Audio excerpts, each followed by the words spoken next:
తర్వాత వేటు వేయండి అని ఇచ్చినప్పుడు ఎవరిచ్చారు? సవితమ్మతో ఇప్పించారు.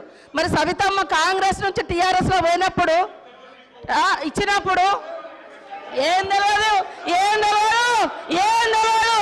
ఒక్కొక్కరిని నువ్వు జైలు చేసుకున్నప్పుడు గొప్ప, మీరు జైలు చేసుకుంటే గొప్ప.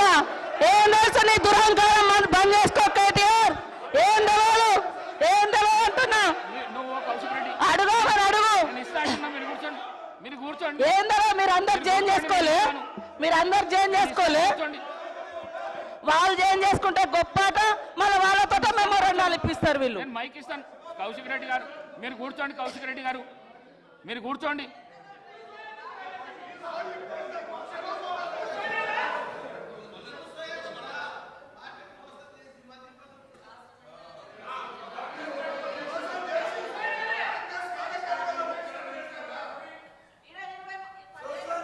అనుభవించారు. మళ్ళీ అదే కాంగ్రెస్ విధానాల మీద తిడుతుంటే వాళ్ళిద్దరు చప్పట్లు కొట్టడం ఎంతవరకు కరెక్ట్ అధ్యక్ష? ఇప్పుడు కాంగ్రెస్ పార్టీలో 10 ఏళ్ళు మంత్రులుగా చేసిర్రు. మరి 70 ఏళ్ళ కాంగ్రెస్ విధి విధానాలు తెలిసే వాళ్ళ పదవులలో కొనసాగినప్పుడు మళ్ళీ కాంగ్రెస్ని తిడుతూ ఉంటే రోజు ఇట్లా కొడుతూ ఉంటారు. అది కరెక్టా అధ్యక్ష? అది కరెక్టా? నేను అందుకనే మేమెప్పుడు కూడా ఒకటి కట్టుబడి ఉన్నాం అధ్యక్ష. మంచికి బాధ్యత మాదే, చెడుకు బాధ్యత మాదే అట్లున్నప్పుడు. కానీ మంచి వాటికి మేము గొప్పవాళ్ళం, చెడ్డ వాటికి మాకు సంబంధం లేదు అని చెప్పుకునే కల్చర్ మాకు లేదు.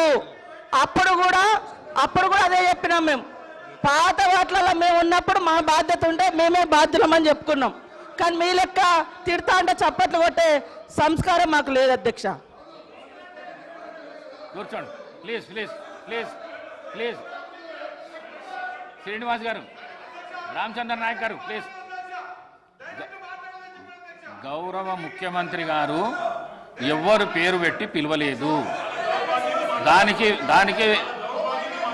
దానికి సభా మర్యాదలు కాపాడవలసిన విషయం మీకు కూడా చెప్తున్నా. నేను ఎవరు పేరు పెట్టి పిలవలేదు, ఎవరు పేరు పెట్టి పిలవలేదు. సభానాయకుడు ఎవరు పేరు పెట్టి పిలవలేదు.